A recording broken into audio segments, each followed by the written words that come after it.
Deixa sem filtro, né? A vida é assim.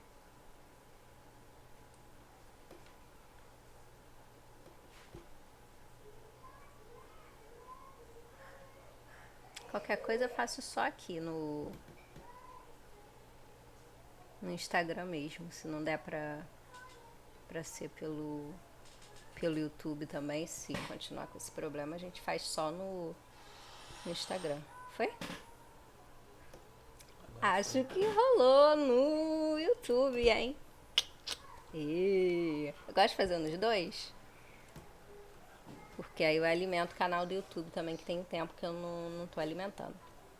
Então, como já falei bastante, já fiz uma introdução que não ficou gravada no YouTube. Olá, Noronha 7437. Tudo bem? Então vamos falar um pouquinho sobre o autismo, tá? Esse conteúdo aqui, deixa eu só colocar aqui. Transição. Como eu falei antes, esse conteúdo aqui é só para trazer uma leve luz sobre o tema.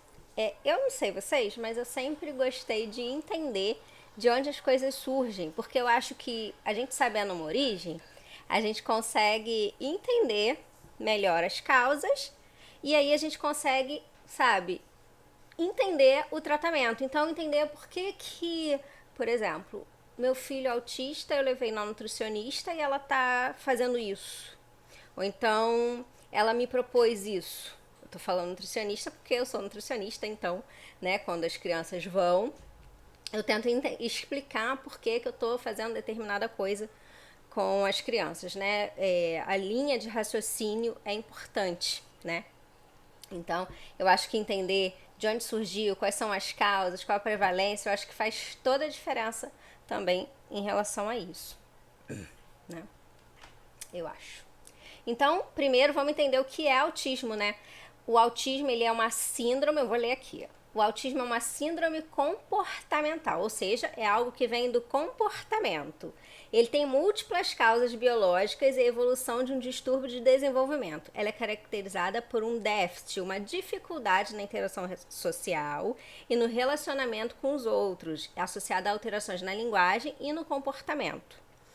Ela é caracterizada também por uma desordem cerebral que vai impactar no desenvolvimento da pessoa, podendo interferir na forma como ela percebe o mundo e como interage. Eu acho que isso daí, né, todo mundo quando pensa em autismo já meio que associa realmente essa questão da interação, né? Tanto é que uma das principais dúvidas, uma das principais desconfianças dos pais é quando a criança não interage tanto assim com o meio. Acho que isso daí já é meio que de domínio público, essa definição.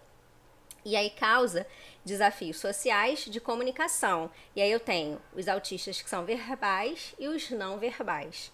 E também comportamentais. Então, eu só preciso explicar para vocês que o autismo é uma condição crônica de uma deficiência neurológica. Não é uma doença. Portanto, se alguém vender a cura do autismo, está te enganando. Autismo não tem cura, tá? Então, por ser uma condição crônica, uma desordem neurológica, uma questão comportamental, ele não tem cura, tá? Ele tem tratamento para controle e melhora. E aí, vocês conhecendo as causas, vocês vão entender que existem, né, uma série de fatores e aí esses fatores que podem piorar, né, as características do autista, esses fatores a gente consegue, né, com algumas terapias tratar, tá? E não só terapias comportamentais, porque o autismo ele tem uma série de fatores aí que podem estar interferindo no seu extravasamento na piora dos sintomas, né, autísticos. Então, assim, uma leve história, como eu falei, eu gosto um pouquinho de saber da história das coisas, né? Então, desde lá, 1469, ou seja, desde lá nas antiguidades, antes do descobrimento do Brasil, já falavam de autismo. Só que lá na frente, só uns 500 anos depois, mais ou menos, lá por volta de 1910, 1911, veio um psiquiatra e ele ele classificou, né, um tipo diferente de esquizofrenia. Ele ainda não tinha dado nome, mas ele trouxe, né, esse termo dentro de um grupo de esquizofrenias leves, que ele colocou os 4 A's. E os 4 A's seriam, né, estariam presentes nesse novo tipo aí que ele viu algumas pessoas desenvolvendo: associação, afetividade, ambivalência e autismo. E aí, dentro do autismo, ele colocou que essas pessoas, elas não tinham contato com o mundo exterior, é como se elas fossem pessoas introspectivas, encapsuladas com seus desejos e vontades, sem contato com o mundo. Então, era uma pessoa que, aquela coisa, né, aquela ideia que a gente tem do mundo à parte, sabe? Então, os autistas classificados aí pelo Eldon Bleuler, não sei se fala assim, desculpa se eu tiver errado a pronúncia, mas enfim, é isso. Ele classificou dessa forma, tá? E aí, depois, um pouquinho depois, uns 30 aninhos depois, um outro psiquiatra, ele classificou o que a gente chama de autismo clássico. E aí, dentro do autismo clássico, ele falou que essas pessoas tinham dificuldade de relacionar desde o início da vida. Então, daria para entender essas pessoas que estavam com que tinham essas características desde muito precocemente, né? Por quê? Elas davam respostas incomuns ao ambiente, tinham resistências, mudanças, aquela insistência na monotonia. Aí você, conforme eu vou falando essas características, você vai pensando no tratamento, né? Que uma das dúvidas aí, uma das questões levantadas era o tratamento. As estereotipias, trava a língua, que também é muito comum no autista, tanto é que é uma das principais, né, coisas assim que levantam essa questão, essa dúvida. Estereotipias. Os aspectos não usuais das habilidades de comunicação, que é a inversão dos pronomes. Às vezes eles não conseguem, tipo, você fala eu, ele se referindo a ele mesmo. Então é como se eu falasse assim: ela é a Luciana, sou eu, só que sou eu. E aí eu me refiro a mim mesma como ela, mais ou menos assim. E tendência ao eco na linguagem, que é a famosa ecolalia. Então, falam alguma coisa e vão repetindo essa coisa. Então, o Leo Kanner, ele classificou isso, né, como autismo clássico. Até hoje, né, utiliza-se essa classificação do Kanner no autismo clássico, que está na atual classificação do autismo, lá no CID-11. E aí, um pouquinho depois, veio um carinha, que ele deu inclusive um nome para uma das classificações do autismo, o Asperger. Talvez você já tenha ouvido falar em alguém que tenha habilidades muito especiais, e aí fala assim: nossa, ele tem Asperger. Até lembra do jogador de futebol, aquele jogador da Argentina? Ai, gente, esqueci o nome. Enfim, esse jogador, Léo Messi, muitas pessoas falavam que ele tinha Asperger, né? Porque ele é muito bom no que ele faz e tudo. Não, gente, ele não é autista. Ele só é muito bom no que ele faz mesmo, né? Então, mas lá em 1944, o Asperger, ele apresentou essa característica, ele chamou de psicopatia autista.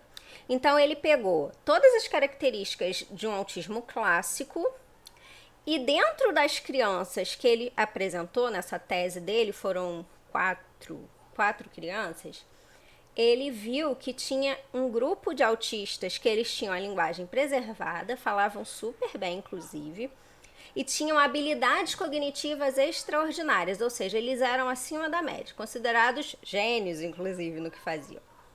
E aí surgiu o termo Asperger, para um grupo de autistas superdotados.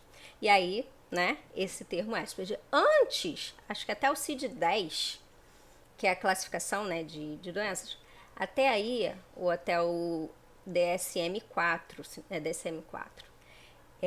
a gente tinha separado o Asperger do autismo. Agora, no 5, voltou, o Asperger está dentro do autismo, de novo. Aí o Kanner, né, aquele carinha lá, o psiquiatra que descreveu o autismo clássico, estava indo muito bem, até que ele se juntou com um psicólogo Bethlen, e aí eles sustentaram uma teoria que é a teoria da mãe geladeira. Aí essa teoria, ela não faz muito sentido, e só que hoje alguns psicanalistas, infelizmente, trazem essa abordagem da mãe geladeira. Eu acho que essa abordagem é uma abordagem que culpabiliza muito a mãe. O que acontece? A mãe já é muito culpada por tudo. Eu acho que mãe se sente culpada por tudo. Tudo, tudo, tudo. Essa teoria só culpa um pouquinho mais a mãe. E não faz sentido, tá? Então, assim, eu só tô trazendo porque pode ser que você veja alguém falando de autismo, talvez um psicanalista, ou alguém mesmo que tá começando, enfim, falando dessa teoria da mãe geladeira. Tá? Essa teoria não faz sentido. E que seria essa teoria da mãe geladeira? Não vou entrar muito em detalhes, mas seria basicamente tipo. É como se eles associam as crianças autistas às mães que desenvolveram algum tipo de depressão, as mães que ficaram um pouco distantes, e aí acabam que, por algum problema, enfim, né, que não. Ou às vezes até por características de temperamento, de personalidade, né? Tem mães que não são tão, né, próximas assim aos filhos, não são tão carinhosas, enfim. E aí eles associam esse tipo de mãe a essas crianças desenvolverem o autismo, tá? E aí, hoje em dia, com todos os estudos, enfim, com tanta coisa aí já vista, já sabe-se que não faz muito sentido essa teoria. Aí depois, lá pra frente, na década de 90, começou a estudar mais, se aprofundarem mais em relação às causas do autismo. E aí teve um movimento chamado DAN, Derrote o Autismo Agora, DAN em inglês, tá?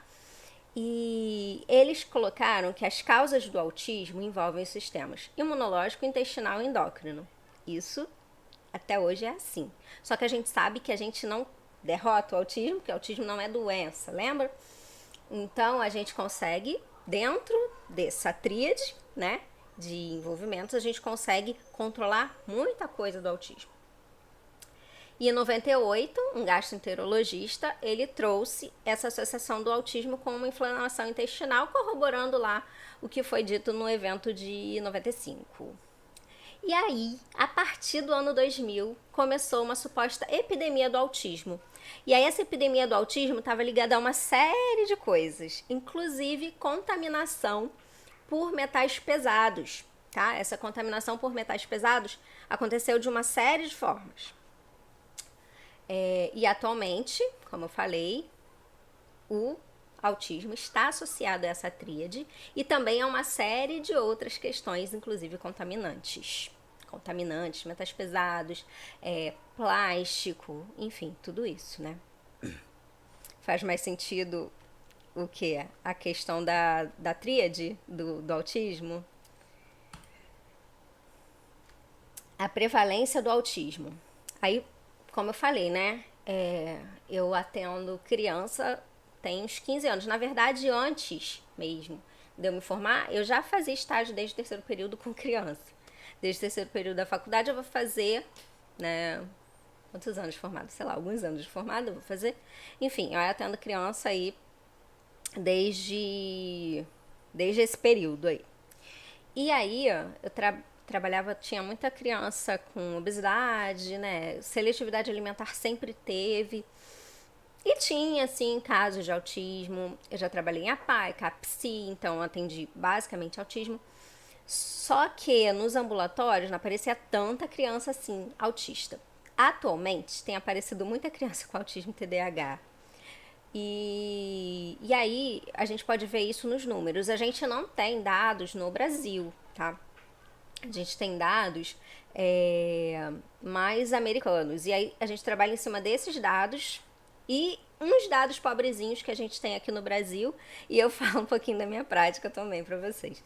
A prevalência do autismo saiu de 1 para 50 em 2000. Lembra quando teve aquela epidemia? Era 1 para 50. Para 1 para 44 em 2018. Esses dados de 2018, eles foram apresentados em 2019. E aí, dentro desses, estima-se que seja uma menina para cada 4 meninos. Então, a maioria é de meninos. E em 2022, a estimativa foi de 1 para 30.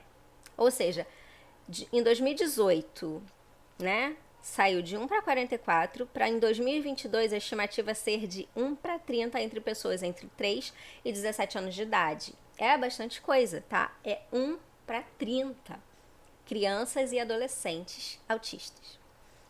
Aí, como eu falei, todos os dados são dos Estados Unidos.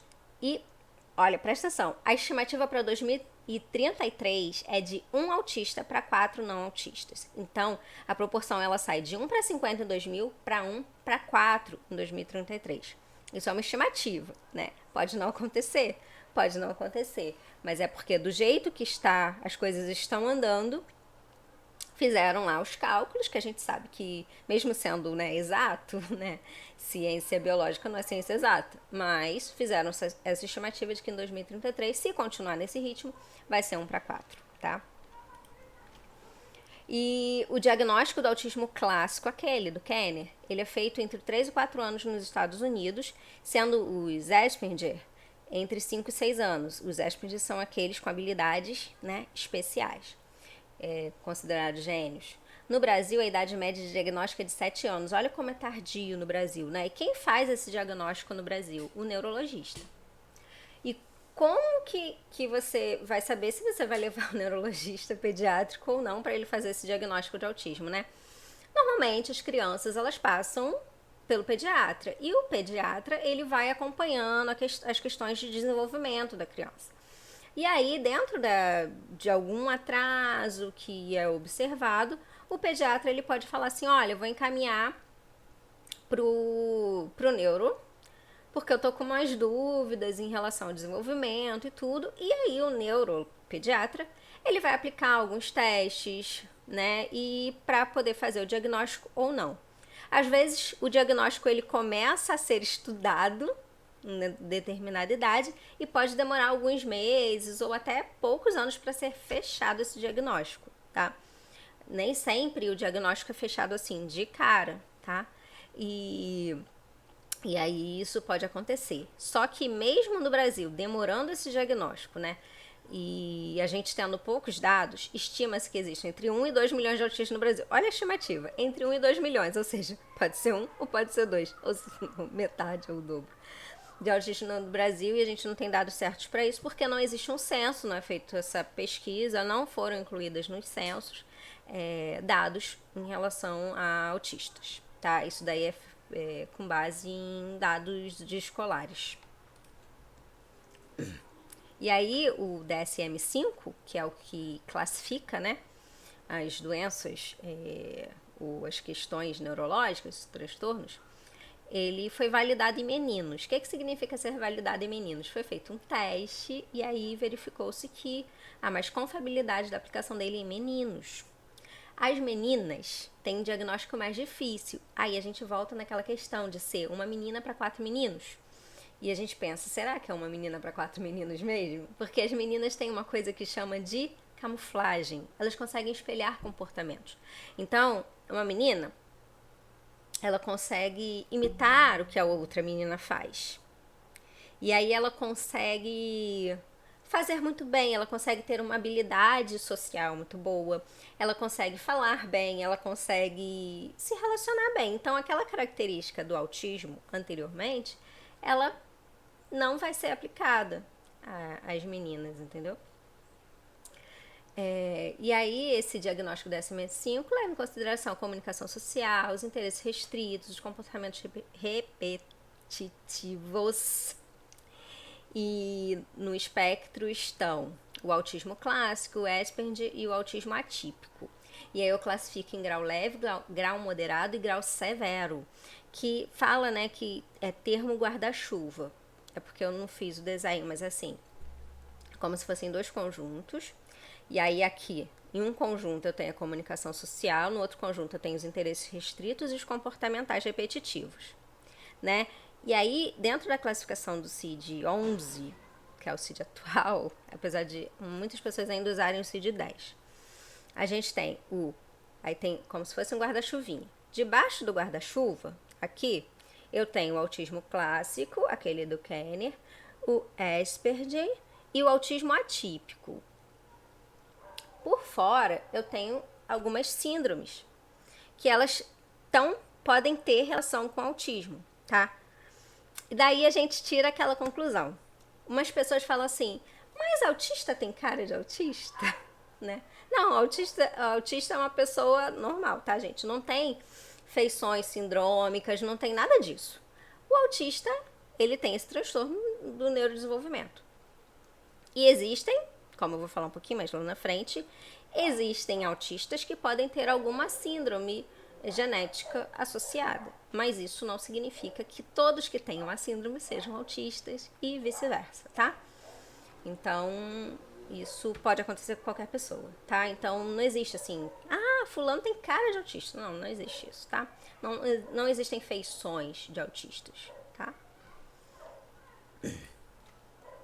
E aí, para vocês terem uma noção da genética, entre gêmeos idênticos, se um é autista, o outro tem até 95% de chance de também ser, né? E aí, por isso que fica essa dúvida. Será? Não será? Genético? Não genético? Agora, se os gêmeos não forem idênticos, aqueles bivitelinos, se um é autista, o outro pode não ser ou pode ter 31% de chance de também ser. Pais com um filho autista têm de 2 a 18% de chance de ter outro filho autista. E cerca de 44% das crianças autistas têm capacidade intelectual média ou acima da média. Tá? Então, aquela coisa de social autista. Sempre gênio ou sempre abaixo da média. Não. Cerca de metade deles estão na média ou até mesmo acima da média, tá? E aí, sinais de alerta pra gente observar. E aí, se você quiser tirar uma dúvida em relação... Deixa eu tirar aqui a imagem. Em relação a uma criança que você conheça, se você vai... será que eu preciso levar no neuro, pro neuro dar uma olhadinha? Ou será que eu tenho que fazer umas perguntas pro pediatra? Enfim. Preste atenção nas etapas de desenvolvimento. Quais são as etapas de desenvolvimento do bebê? Ele senta, engatinha, anda, segura e fala, né? E aí, um bebezinho recém-nascido, ele vai olhar pra você. Vai olhar. Por volta dos 3 meses, você vai fazer uma gracinha, ele vai dar um sorrisinho. Aquela criança que vai rir à toa.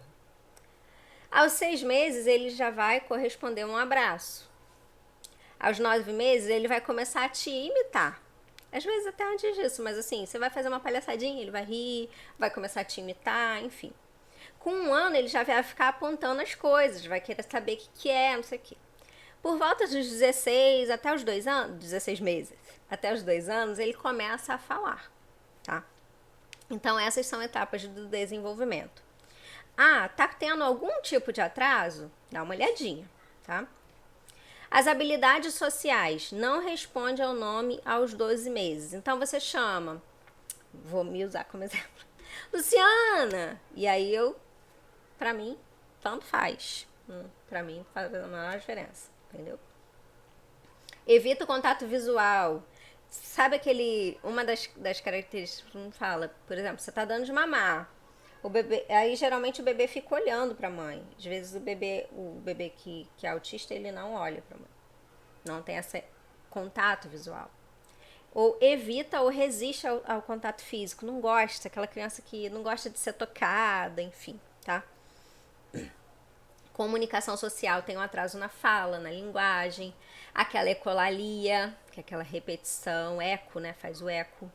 Não aponta ou não responde ao apontar. Então, que isso? Que isso? Ou então, não vai responder se você apontar para alguma coisa. Os interesses restritos são, brinca sempre do mesmo jeito. Então, um exemplo clássico, né, que todo mundo fala é aquela questão da criança que ela pega a roda do carrinho e fica girando a roda do carrinho e fica olhando a roda do carrinho. Enfim. Mas ele vai brincar sempre do mesmo jeito. Tem interesses obsessivos, então, assim, se gosta de uma coisa, que a gente chama de hiperfoco, então gosta mesmo daquela coisa, né? E aí, isso daí a gente usa até no tratamento dietético. É uma criança muito organizada, e aí você também presta atenção nisso pro tratamento da criança. Uma criança muito organizada, ela tem que seguir certas rotinas. Então, tá vendo? por onde que eu começo o tratamento? No meu caso, como eu sou nutricionista, né?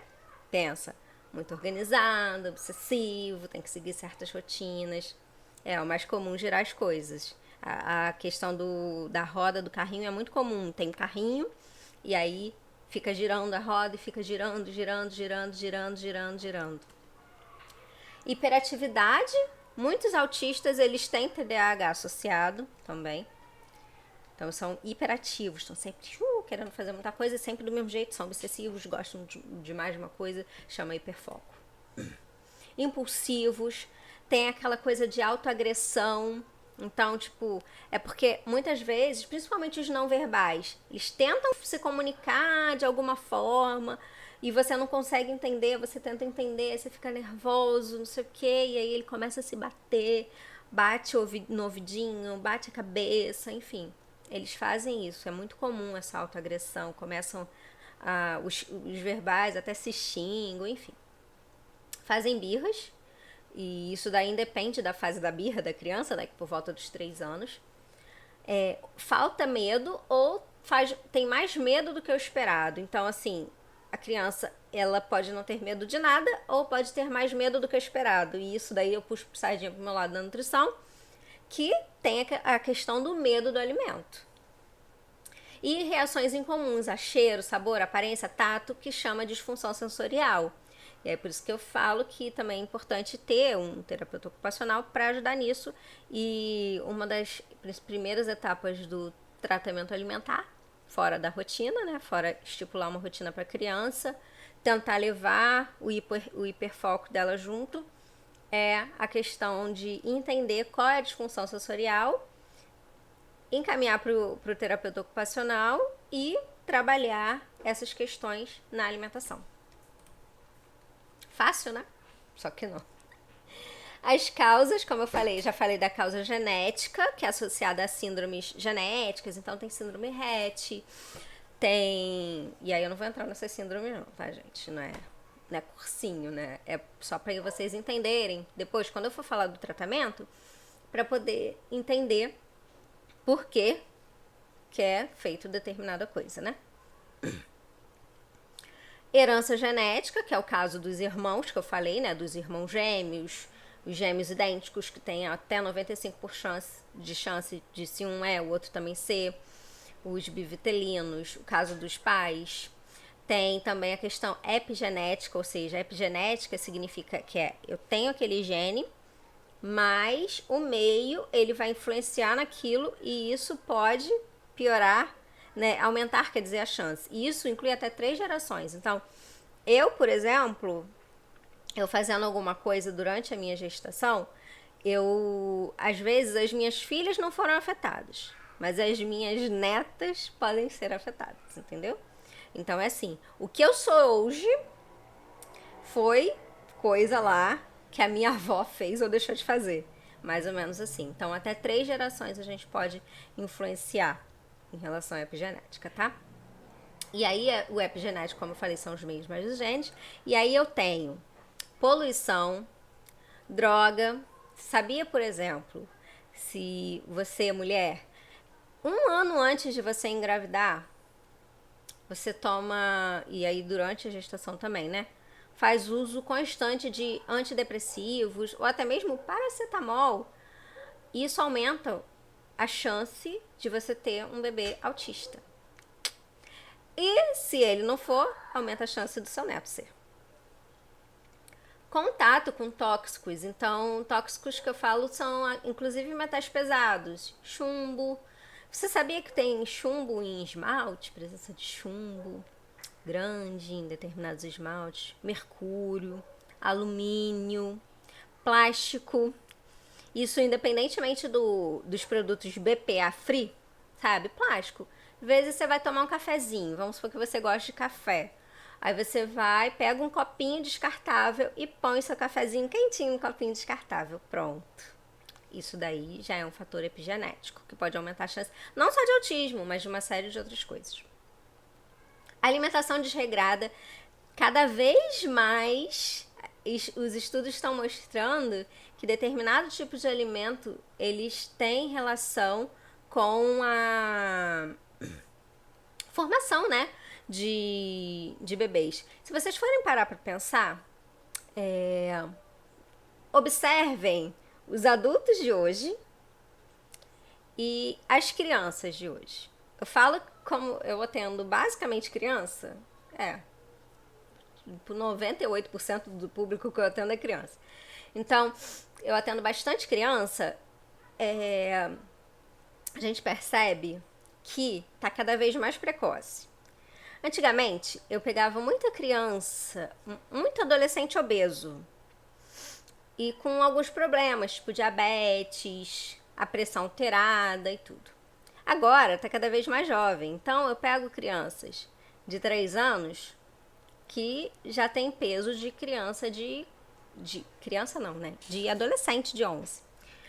E para vocês terem uma ideia e aí com base nisso, tá? Isso não é gordofobia não, tá, gente? Isso daí é saúde que eu tô falando.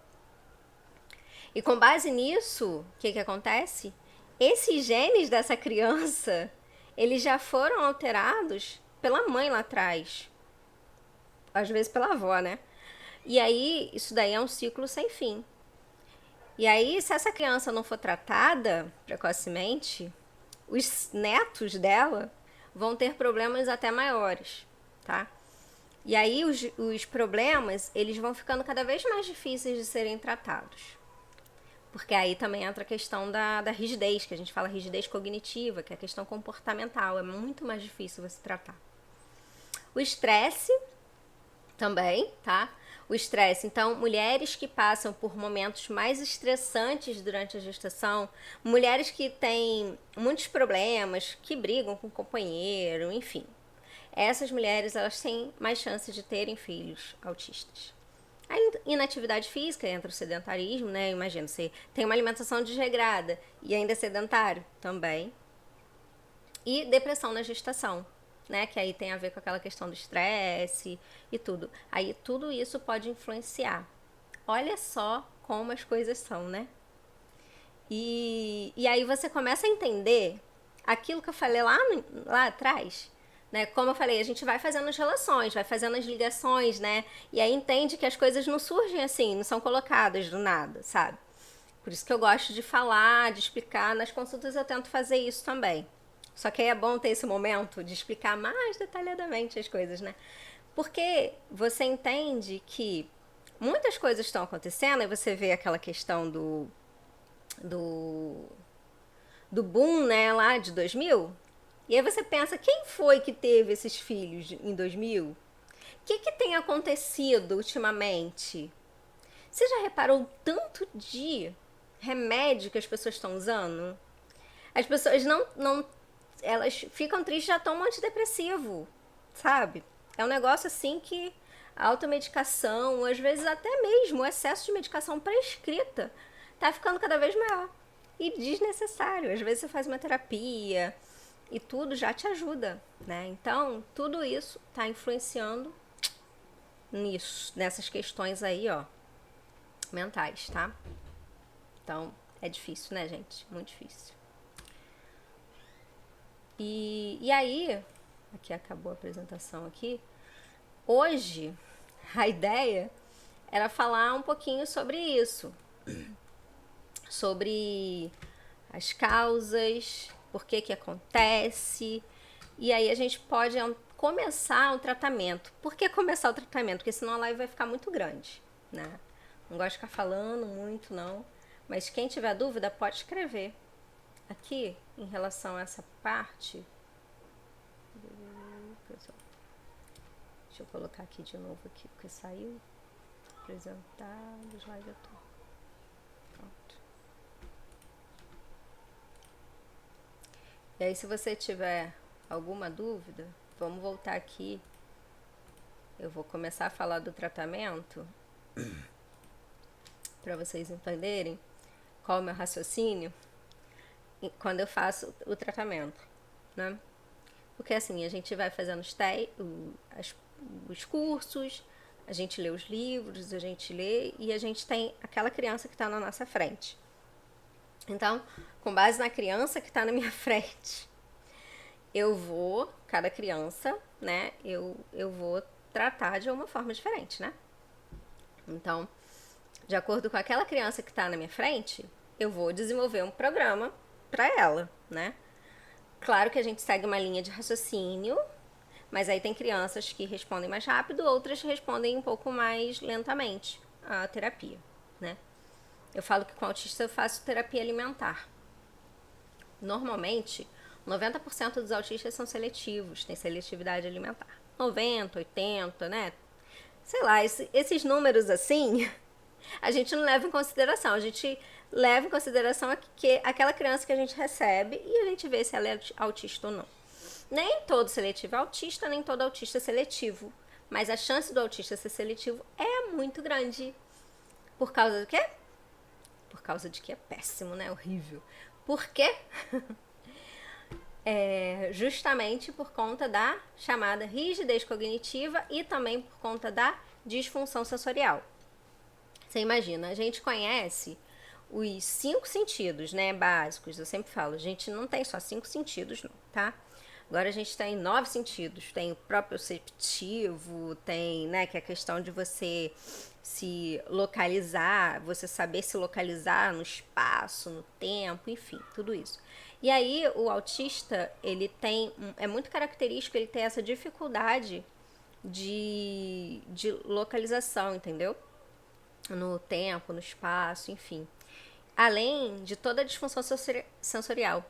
Repara que no final do ano, ou em épocas que tem muitos festejos, faz até campanhas para não solte fogos, pensa nos autistas, nos cachorrinhos, enfim. Por quê? Eles podem ser hiper responsivos a determinada coisa, justamente porque eles têm essa disfunção. Então, não tá funcionando tão integrado, as coisas não estão funcionando de forma tão integrada. Pra gente é normal, mas pra eles, às vezes, sentir o cheiro de alho é horrível. É impossível sentir o cheiro de arroz, entendeu? A gente sente determinados cheiros, a gente consegue relevar, né? Enfim. Eles não, porque não tem essa integração. Às vezes, por exemplo, sentar e não sentir os pezinhos no chão pode trazer uma rejeição ao alimento. Às vezes, a cor do prato, às vezes não é nem a comida, é a cor do prato, pode trazer uma rejeição ao alimento. Às vezes é a cor do alimento, às vezes é a textura do alimento, nem tanto o sabor. Às vezes é a aparência, né? Então eu falo assim, às vezes, por exemplo, feijão. Seletivos rejeitam muito arroz e feijão. Eles associam com bicho, né? E aí eles têm medo, às vezes o seletivo, o autista principalmente, tem medo de tocar no alimento. Então a gente vai tendo que fazer essa aproximação aos poucos, né? Para cortar essa neofobia. E aí, como eu falei, a gente tem aqui, ó. Deixa eu voltar. Tô ruim esse negócio aqui. É que eu tô. Pra quem tá no Instagram, eu tô mostrando aqui no YouTube os slides. E aí, ó. Essa questão dos interesses restritos, de brincar sempre do mesmo jeito. Isso na terapia alimentar faz parte. Os interesses obsessivos, e a gente usa os hiperfocos da criança. Normalmente as crianças gostam muito de dinossauro, de coisas assim mais fora, né? Ou de algum desenho que assista, enfim, tá? Então, isso aí. E eles são muito organizados, então muitas vezes a gente recebe uma criança autista que não tem rotina. Para uma criança autista sem rotina, né? É super difícil, tá? Por quê? Porque faz parte do autismo ser organizado. Eles têm que seguir determinadas rotinas. Tanto é que é super difícil por um autista, por exemplo, você vai dando leite, sabe? É muito comum isso. Vai dando a mamadeira pra criança autista. Dá todos os horários a criança vai receber a mamadeira. E aí você fica por anos, porque você fica com medo da criança não comer outra coisa, fica com medo da criança desnutrir, enfim. E aí dá a mamadeira melhor que nada. De você tirar essa mamadeira da criança, entendeu? Porque tá ali na rotina, entendeu? E é isso. Se é não verbal, é mais difícil ainda. Não verbal, a gente usa outras estratégias para poder trabalhar também com essa criança. E aí existem algumas coisas que são colocadas na conta do autismo também, e que muitas vezes a gente pode tratar por conta de um problema de metilação de DNA, sabe? Metilação de DNA é a parte de metabolismo. Aí é muito aprofundado, né, pra falar, mas assim, e tem a ver também, lembra que eu falei, de imunidade, endócrino, ou seja, tem a questão hormonal também envolvida, e intestinal, tá? 99,99% dos autistas que eu atendo, e eu atendo bastante autista, eles têm alguma questão intestinal. Ou é diarreia ou é prisão de ventre. A grande maioria é prisão de ventre. E nem sempre está associada somente ao baixo consumo de fibras e água, tá? Muitas vezes está associada a um processo chamado de disbiose, e a gente trata de disbiose. É fácil tratar de disbiose? Principalmente no autista que não aceita nada? Não, não é fácil tratar de disbiose. A questão de metilação, lembra que eu falei que é uma questão de neurológica, né? Tanto é que não tem cura justamente por isso. Então a gente vê metilação, normalmente eles são inflamados, a gente for ver PCR vai estar alterado, vitamina B12, homocisteína, aí a gente tem que ajustar tudo isso. E aí, por ter esse processo de neuroinflamação também, a gente tem a questão de alguns alimentos, alguns elementos dos alimentos, que eles pioram um pouquinho mais essa questão chamada de neuroinflamação, tá? E aí você vai ver um monte de gente falando que é besteira. Só que na prática, gente, dá certo, sim, dá resultado e a gente vê a diferença, tá? Caseína e glúten, tá? Caseína do leite, leite de vaca, e glúten dos produtos das farinhas, né? É farinha de trigo, é trigo, centeio, cevada, e pode ter na aveia também por contaminação cruzada, tá? O glúten. Mas aí também tem tem essas contaminações também, dependendo do lugar que você compra determinada farinha sem glúten. Também pode ter contaminação. Por exemplo, esses lugares que vendem a varejo, né? Pode contaminar mesmo assim a farinha sem glúten. Mas aí, como não quando não é necessariamente uma alergia, a gente tenta diminuir a ingestão. E a gente vê resultado, tá? Vê resultado. Apesar de ter muito pouco estudo científico, artigo falando disso, a prática mostra que tem resultado. Por quê? Porque eles produzem uma substância chamada o glúten, a gluteomorfina, e a caseína, que é a proteína do leite, é a caseomorfina, né? Exatamente, eles amam massa que tem glúten. Justamente por isso. O que a morfina faz? Vocês já ouviram falar de morfina? A morfina, o que ela faz? Uma pessoa está sentindo muita dor. Geralmente muita dor. Ela é um tipo de opioide, né? Então vai lá e ameniza a dor. Então, justamente por isso. E como eu falei, eles são obsessivos. E se eles gostam de alguma coisa e que aquilo eles sentem que está fazendo bem para eles, de alguma forma, estão diminuindo alguma questão, eles acabam ficando compulsivos por aquilo.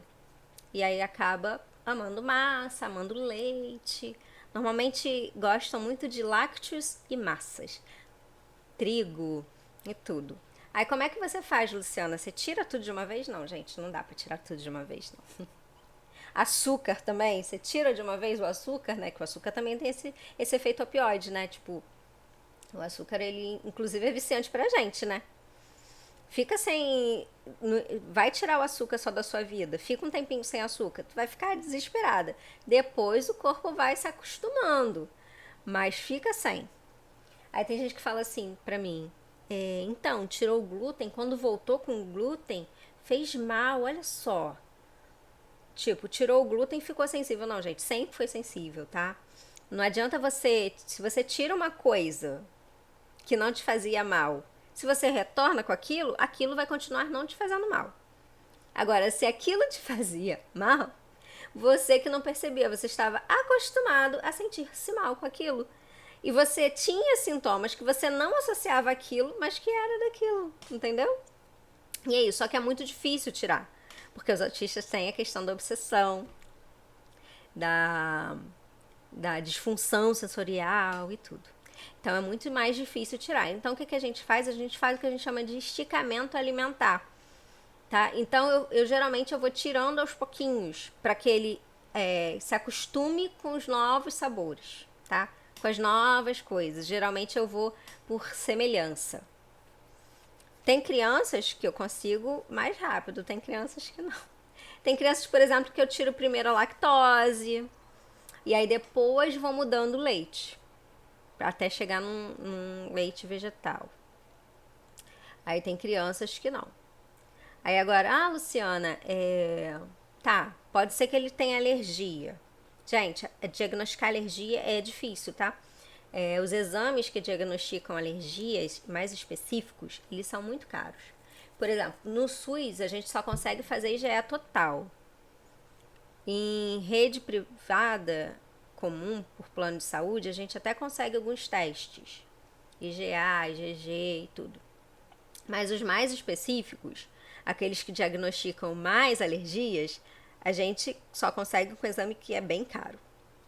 Então, assim, é muito difícil diagnosticar alergia. Aí eu falo que a gente vai por tentativa e erro mesmo, tá? A gente vai tirando uma coisa, vê como é que a criança fica, vai diminuindo, tá? E como tem essa relação do autismo com o glúten, geralmente eu vou tirando, tá? Luciana, comer sem glúten é muito caro. Gente, fruta, verdura, legume, né? Mais barato do que eu comprar um monte de farinha, né? É aquela coisa, né? A gente vai voltando para a antiguidade, né? Para a idade dos nossos avós. Quando a gente se aproxima da natureza, a gente acaba ficando mais perto da cura, né? Aí a Paula perguntando, o leite em pó desnatado daquela marca é aceitável? Então, desnatado, ele tem caseína do mesmo jeito, ele só não vai ter gordura. Então, o que eu gosto de fazer é, primeiro eu tiro a lactose, depois eu vou tirando, vou diminuindo, né? Vou diminuindo a caseína também, entendeu? Porque aí eu já começo a tratar aquela questão intestinal. Então, tiro lactose, tiro sacarose, ou seja, açúcar, diminua a lactose. Eu já começo a tratar a disfunção intestinal. Aí depois a gente vai acrescentando outras coisas para poder tratar. Nem sempre a gente precisa colocar um monte de suplementos. Às vezes a gente consegue, com modificações alimentares, para não ficar tão caro, né? Porque é caro pra caramba algumas coisas. Para não ficar tão caro, a gente consegue fazendo mudanças na alimentação devagarzinho, né? Dentro da realidade de cada um. Então, cada um tem sua realidade. Não, a caseína é a proteína do leite. É uma das proteínas do leite. É uma das mais alergenas, inclusive. Tem a lactoalbumina, a caseína, enfim. O açúcar é a lactose. O açúcar do leite é a lactose, a caseína é uma das proteínas do leite. É uma das que causa alergia, tá? É isso. E aí são essas coisas. Então, assim, como eu tava falando da alergia, né? Luciana, então tá, pode ser que meu filho autista seja alérgico. Então é só eu passar um Alegra, né? Dou um Alegra e tá tudo certo. E eu consigo manter. Não, gente, se você ficar dando antialérgico, é medicação. Olha isso, é medicação. E você tá atrapalhando esse intestino do mesmo jeito, então ele vai continuar sendo inflamado. Então, sabe que chama neurointestinal, tá? Então, esse eixo cérebro-intestino. Então, a gente tem os mesmos neurônios que a gente tem aqui, já foram encontrados no intestino, tá?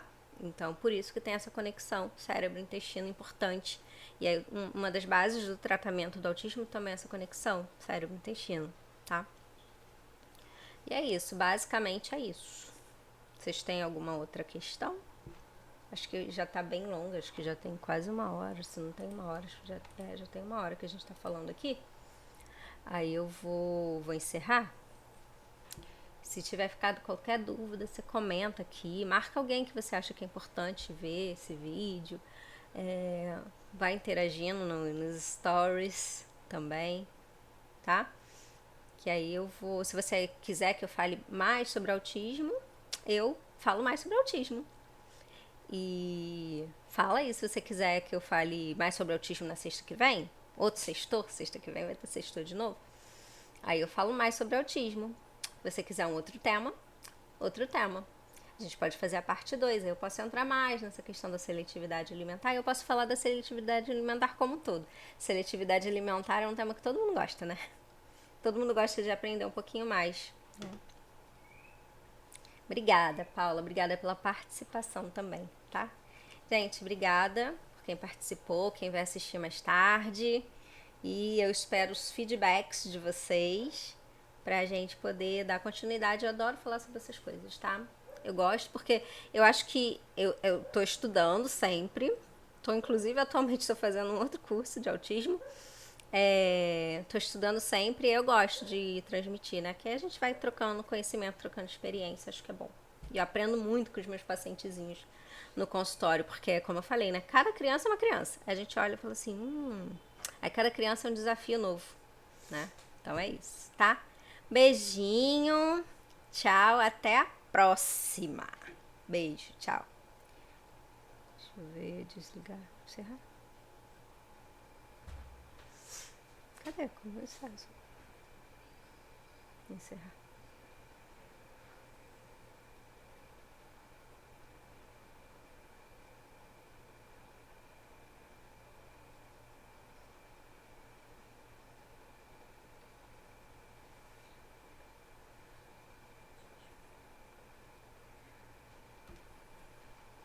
Peraí, interromper a transmissão.